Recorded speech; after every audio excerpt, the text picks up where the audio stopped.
다 함께 인사 나누시겠습니다. 여호와의 선하심을 확신하기에 잘 되고 있습니다. 하나님께서 우리에게 생명을 주시기에 잘 되고 있는 줄 믿습니다. 우리는 올 한 해 주 안에서 풍성해지는 신앙 공동체라는 주제를 따라 믿음의 거룩한 여정을 은혜로 달려가고 있습니다. 이를 위해 8월에도 7월에 이어 넉넉하게 라고 하는 소주제를 따라 말씀의 은혜를 더해가고자 합니다. 주가 나로 풍성하게 하셨기에 우리도 하나님을 향하여 그리고 이웃을 향하여 넉넉하게 됨으로 말미암아 풍성해질 수 있기 때문입니다. 오늘은 우리가 넉넉할 때 하나님께서 우리를 어떻게 넉넉하게 하시는지 살펴가며 말씀의 은혜를 나누고자 합니다. 지금부터 제가 드리는 이야기들을 들으면 생각나는 사자성어 하나가 있을 겁니다. 한번 맞춰 보시길 바랍니다. 꼬리가 개를 흔든다. 배보다 배꼽이 크다. 사은품을 받으려고 본품을 산다. 축제에 게스트로 출연하는 연예인을 보기 위해 축제에 간다. 좋은 점수를 얻기 위해 공부를 한다. 시간의 여유를 갖기 위해 스마트 기기를 샀는데 스마트 기기에 매여 더 많은 시간을 빼앗긴다. 처음에는 사람이 술을 마시고 그 다음에는 술을 마시며 결국에는 술이 사람을 마신다. 이 이야기들을 듣는 순간, 들을 때 생각나는 사자성어가 무엇이 있을까요? 바로 주객이 전도된다, 주객전도라는 본말전도라고 하는 이 표현이 떠오를 겁니다. 주객전도란 주인과 손님이 바뀌었다, 바뀐다라는 뜻으로 중심이 되는 것과 부수적인 것이 서로 뒤바뀌거나 본말이 전도된 상황을 이르는 말입니다. 이처럼 주객이 전도되면 풍성하고 넉넉한 삶을 살 수 없습니다. 오히려 더 쫓기고요. 오히려 더 불안하고요. 오히려 더 빈궁하고요. 궁핍한 삶을 살 수밖에 없더라는 겁니다. 그렇다면 풍성하고 넉넉한 삶을 살기 위해서는 주객이 전도되어서는 안 된다라는 말씀을 깨닫게 됩니다. 그리할 때 우리는 풍성하고 또 넉넉해질 수 있다라는 말씀이죠. 이러한 사실을 예수님이 오늘 비유를 통해 우리에게 말씀해 주고 계십니다. 오늘 본문은 누가복음 12장 16절로 21절에 나오는 부자 비유의 또 다른 버전으로 주객이 전도되는 예를 보여주는 말씀입니다.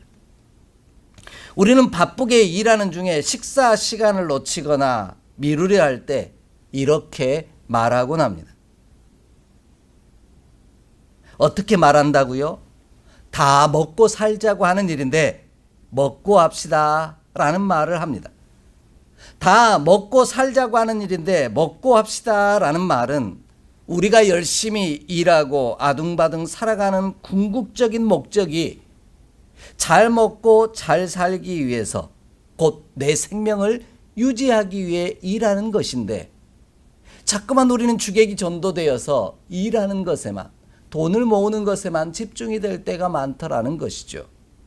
이와 비슷한 표현으로 금강산도 식후경이다라는 표현이 있곤 합니다. 일단 밥을 먹고 나서 일을 하거나 이야기를 나누자고 하는 의미로 사용되곤 합니다. 이는 일하는 것보다 먹는 것이 더 중요하다는 뜻이 아닙니다. 일하는 것보다 먹는 것이 더 중요하고 먹는 것보다 사는 것이 더 중요하다라는 의미를 담고 있습니다. 무엇이 더 가치 있고요, 무엇이 우선되어야 하는지를 알려주는 표현입니다. 우리는 살기 위해 일하고 먹는데 먹고 일하느라 생명을 잃어버리는 어리석은 인생이 될 때가 많습니다. 진짜 중요한 것은 일하는 것이 아니요 부요해지는 것도 아닙니다. 생명을 얻는 일이, 생명을 살리는 일이 가장 중요하고 귀한 일입니다. 그러므로 우리는 물질을 얻고 나누는 일에 집중하기보다 생명을 얻고 나누는 일에 집중하는 저와 여러분이 되기를 소망합니다. 물질이 넉넉하고 풍성하게 소유하며 그 소유를 나누기보다 생명을 풍성하게 넉넉하게 간직하고 그 생명을 나누는 사람으로 풍성하고 넉넉하게 나누는 자로 살아가는 저와 여러분의 삶이 되기를 소망합니다. 그리하면 주객이 전도되지 아니하므로 예수 그리스도 안에서 참 풍성하고 넉넉해지는 은총을 저와 여러분이 누리게 될 줄 확신합니다. 이 놀라운 은총이 예배하는 저와 여러분의 삶에 가득하기를 간절히 소망합니다. 오늘 이러한 내용을 예수님께서는 비유로 말씀하시는데 가장 먼저 나누는 것이 풍성한 것이다 라고 말씀하십니다. 혼자 다 가지려고 하기보다 나누는 것이 더 풍성하고 넉넉해지는 비결이라는 말씀입니다. 오늘 본문 13절을 함께 좀 읽겠습니다. 13절 말씀입니다. 무리 중에 한 사람이 이르되 선생님 내 형을 명하여 유산을 나와 나누게 하소서 하니 아멘. 오늘 비유는 한 사람이 예수님께 자신의 형에게 이야기 좀 잘 해달라고 부탁하는 내용입니다. 그런데 본문의 숫자에 2라고 쓰여 있는데 아래를 내려가 보면 이것이 형만이 아니라 동생일 수도 있다라는 것이죠. 형과 동생 상관없습니다. 형제가 자신과 유산을 나누라고 말씀해달라고 예수님께 부탁하고 있는 겁니다. 아마도 형이나 동생이 유산을 나누지 아니하고 독차지했나 봅니다. 동생이 형에게 혹은 형이 동생에게 유산을 나누어 달라고 이야기했는데 아마 듣지 않은 것 같습니다. 그래서 동생이든 형이든 예수님께 선생님, 예수님이 말씀하시면 들을 것 같으니까 말씀 좀 잘해달라고 부탁하고 있는 것입니다. 우리 삶에 흔히 벌어질 수 있는 일이겠지요. 여기서 우리는 유산을 나누는 일에 집중하면 안 됩니다. 오늘 본문이 강조하고 있는 오늘 비유가 말씀하고 있는 것은 유산을 나누는 것에 있지 않기 때문입니다. 이 비유는 주객이 전도된 것에 관한 비유의 말씀이기 때문입니다. 이스라엘 백성들이 유산을 나누는 경우는 딱 한 가지 이유밖에 없습니다. 이스라엘 백성들이 유산을 나누는 건 하나님께서 주신 이 유산을 나누어 갖는 그 단 하나의 이유는 바로 부모님이 소천했을 경우입니다. 부모님이 죽으면 부모님의 유산을 상속받게 되어 있다라는 것이죠.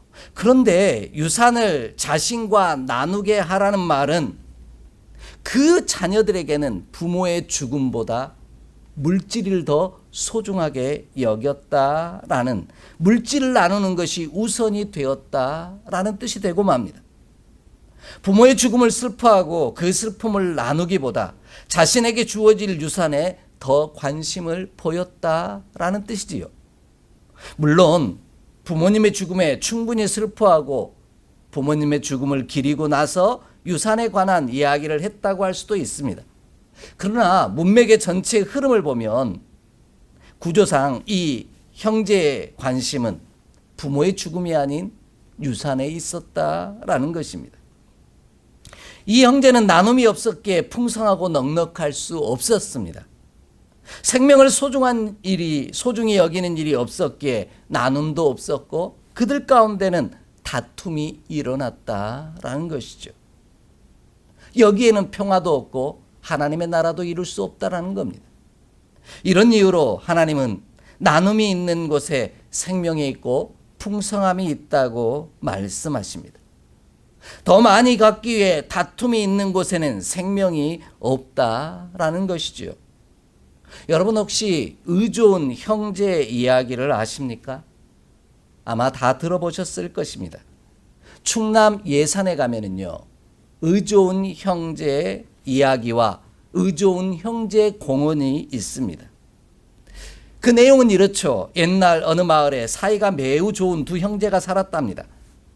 부모님이 돌아가신 후에도 형제는 서로를 깊이 아끼며 화목하게 지냈습니다. 농사가 끝난 후 형제는 정성껏 거두어들인 쌀 가마니를 똑같이 반으로 나누어 각자의 곳간에 쌓아 두었습니다. 그날 밤 아우는 형님이 걱정되었습니다.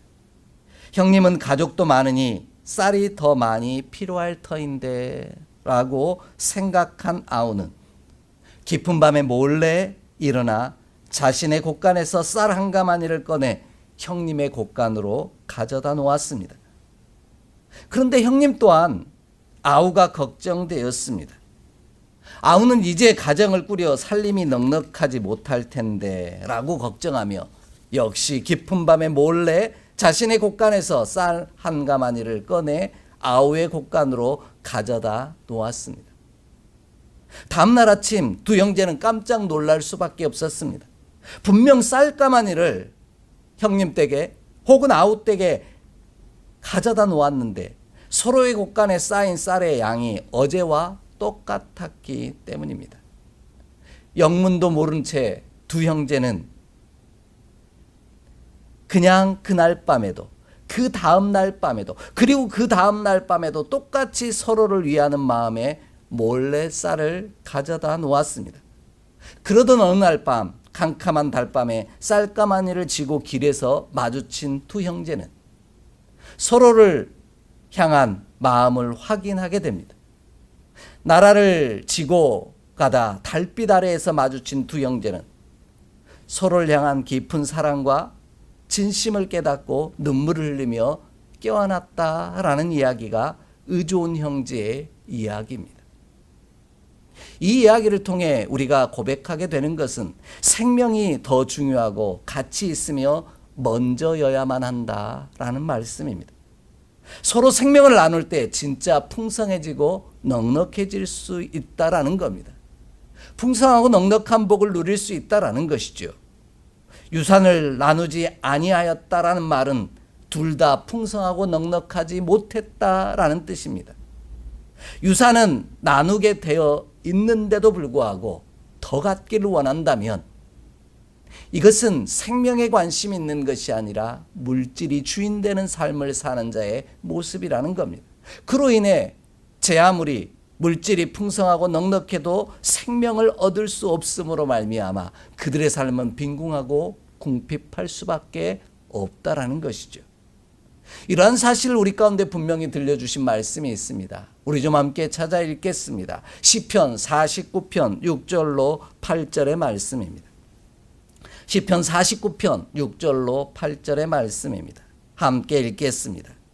자기의 재물을 의지하고 부유함을 자랑하는 자는 아무도 자기의 형제를 구원하지 못하며 그를 위한 속전을 하나님께 바치지도 못할 것은 그들의 생명을 속량하는 값이 너무 엄청나서 영원히 마련하지 못할 것임이니라. 아멘.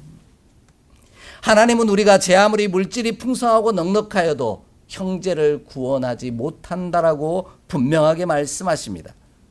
생명을 속량하는 값이 너무 엄청나서 영원히 마련할 수 없다라는 것이죠. 하나님은 이 말씀을 통해 물질을 나누는 것이 아니라 생명을 나누는 것이 중요함을 우리 가운데 분명히 증거하고 계십니다. 이것이 가장 큰 풍성함이요 넉넉함이라는 것이죠. 그러므로 우리는 물질의 풍성하고 넉넉함을 위해 생명을 잃어가는 일이 없기를 간절히 소망합니다. 우리의 물질의 넉넉함과 풍성함을 위하여 생명을 포기하는 일도 없기를 원합니다. 생명을 나눔으로 진짜 풍성하고 넉넉해지는 삶을 살아가는 저와 여러분이 되기를 소망합니다.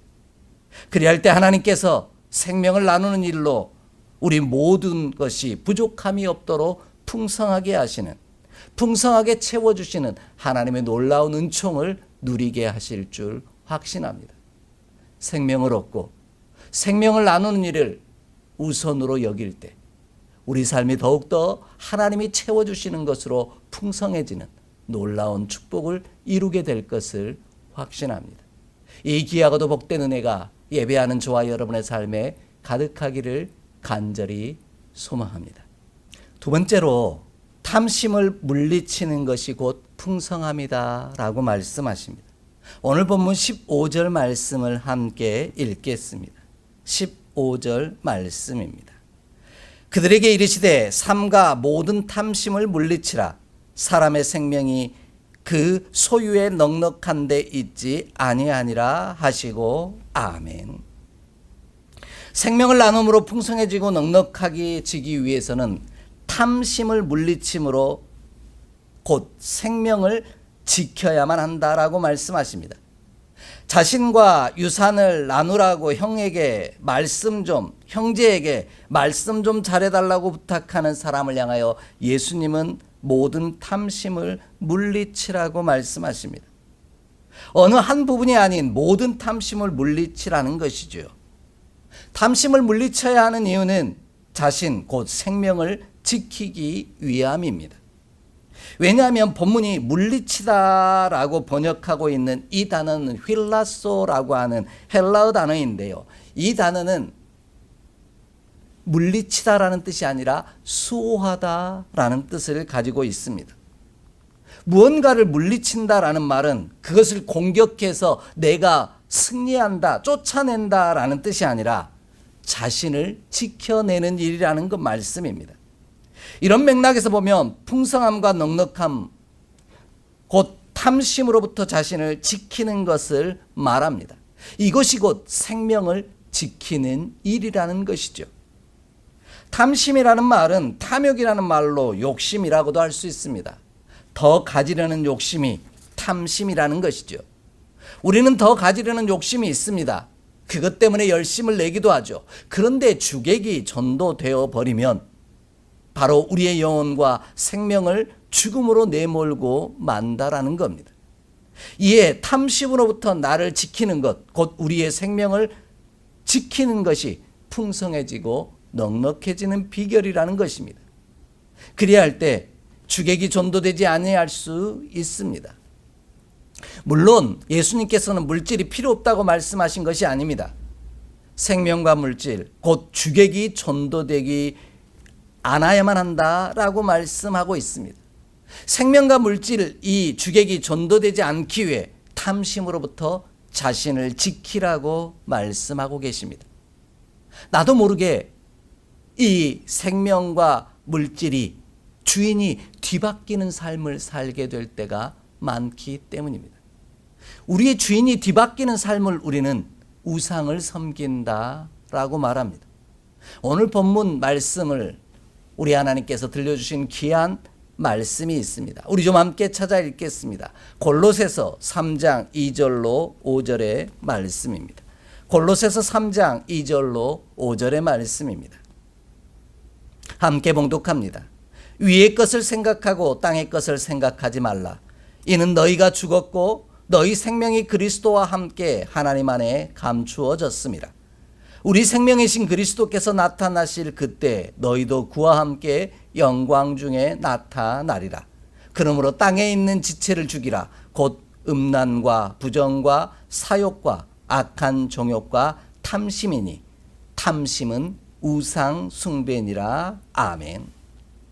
하나님은 우리에게 위의 것을 생각하고 땅의 것을 생각하지 말라고 말씀하십니다. 이것이 생명을 지키는 일이라는 것이죠. 이것이 복음이고 믿음이며 생명이라는 것입니다.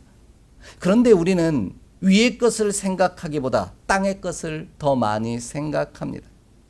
그러면서 복음을 믿고 믿음을 가졌으니 생명이 풍성하고 넉넉하게 얻게 될 것이라고 착각할 때가 많다라는 것이죠. 하지만 이것은 우상 숭배입니다. 주인이 바뀌었다라는 뜻입니다.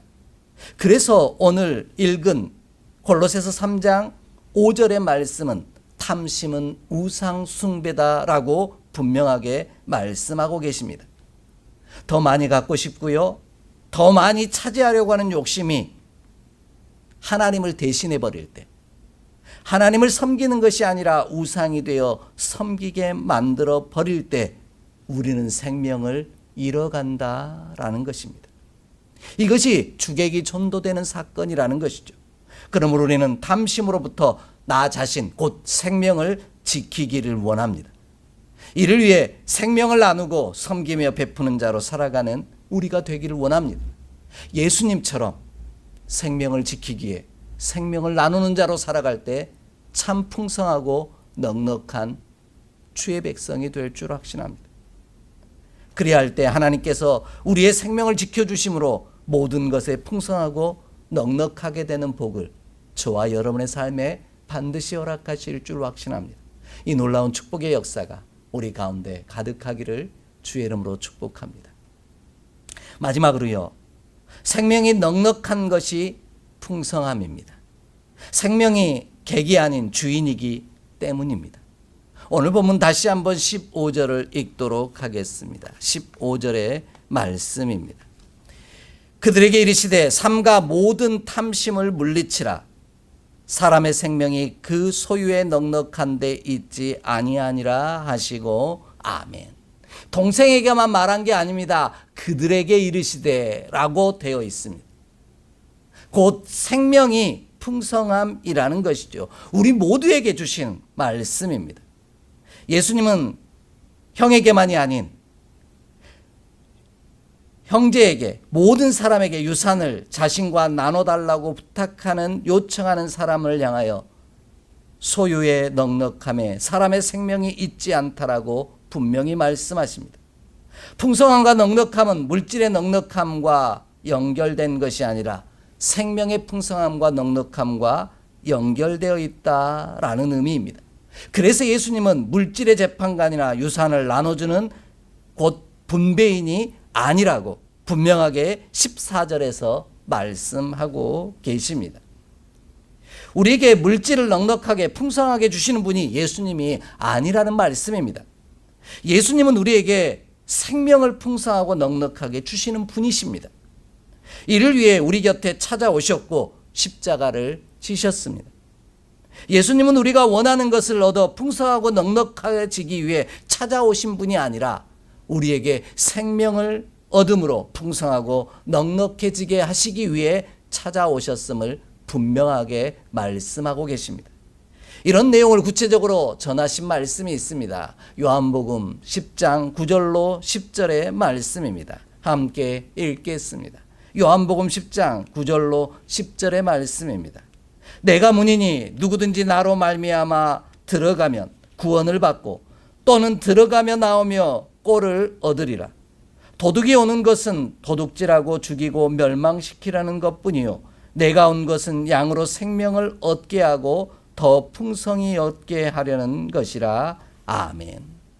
예수님이 선한 목자가 되사 우리 곁에 찾아오신 이유는 생명을 얻게 하고 더 풍성하게 얻게 하기 위함입니다.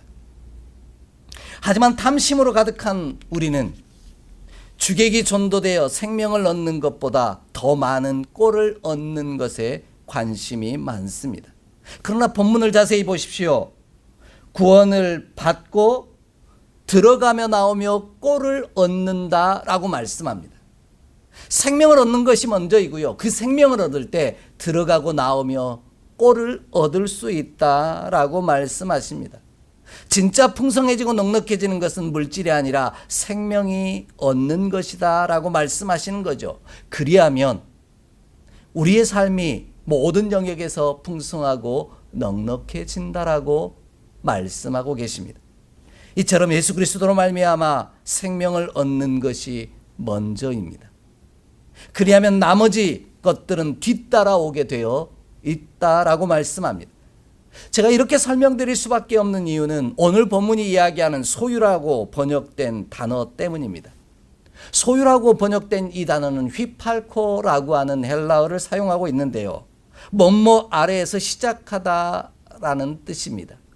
소유는 생명 아래에서 시작한다라는 뜻이죠. 아래에서 달리다라는 뜻을 가진 휘포크레코라는 헬라어와 시간의 순수상으로 시작하다라는 뜻을 가진 알코마이라고 하는 헬라어가 합성한 단어입니다. 정리하면요, 생명이 소유 아래에 있지 않다는 뜻이고요, 소유가 생명 아래에 있다라는 뜻입니다. 생명이 소유 아래에서 시작하는 것이 아니라 소유가 생명 아래에서 시작한다라는 말이고요, 생명이 소유 아래에서 열리는 것이 아니라 소유가 생명 아래에 열린다라는 뜻입니다. 소유보다 생명이 주인이라는 뜻인 것이죠. 이에 풍성하고 넉넉하다는 말의 진짜 의미는 소유, 곧 물질이 풍성하고 넉넉한 것이 아니라 우리의 생명이 풍성하고 넉넉한 것을 말합니다. 더 가지려는 탐심으로부터, 우상 숭배로부터 나를 지키는 방법은 생명이 더 가치 있다는 사실을 아는 것이요, 생명이 먼저라는 사실을 고백하는 것입니다. 그리고 생명이 있을 때, 주께서 내게 생명을 얻게 하실 때 그 아래에 하나님께서 우리 가운데 허락하신 온갖 좋은 것들이 열매 맺는다라는 사실을 고백하는 것입니다. 그러므로 우리에게도 생명이 더 중요하고 생명을 얻는 것이 풍성하며 넉넉한 것임을 고백하는 저와 여러분이 되기를 원합니다. 이를 위해 생명의 주가 되시는 예수님을 얻는 일에 힘쓰는 저와 여러분이 되기를 원합니다. 그리하면 예수 그리스도로 말미암아 생명을 얻은 우리로 모든 것이 풍성하고 넉넉하게 열리고 열매 맺는 축복을 누리게 하실 줄 확신합니다. 이 놀라운 은총이 저와 여러분의 삶 가운데 가득하기를 간절히 소망합니다. 우리의 삶이 주객이 전도되지 않기를 원합니다. 소유 아래 생명이 있는 것이 아니라 생명 아래 소유가 있으며, 소유 아래 생명이 열리는 것이 아니라 생명 아래 소유가 열매 맺는다라는 사실을 기억하며 오늘 우리를 생명 안에서, 믿음 안에서 지켜가기를 힘쓰는 저와 여러분 되기를 소망합니다. 그리하면 하나님께서 우리로 생명을 얻되 풍성히 얻게 하사 모든 필요한 것들을 주 안에서, 생명 안에서 열매 맺게 하시는 귀한 은혜를 누리게 하실 줄 확신합니다. 이 일을 위해 우리 주 예수 그리스도께서 우리 가운데 찾아오셨고 십자가에 죽으셨으며 다시 사셨음을 기억하는 저와 여러분 되기를 간절히 축복합니다. 기도하겠습니다. 하나님, 오늘도 우리의 삶에 생명을 더하사 참 풍성하고 넉넉한 자의 삶을 살게 하시니 감사합니다. 주가 주신 생명으로 말미암아 우리의 소유가 무성히 맺히게 하시고 열매 맺는 축복의 사람, 풍성하고 넉넉해지는 주의 종으로 살아가게 하여 주옵소서. 생명을 나누는 참 복의 사람으로 살아가게 하여 주옵소서. 우리 주 예수 그리스도의 이름으로 축복하며 기도하옵나이다. 아멘.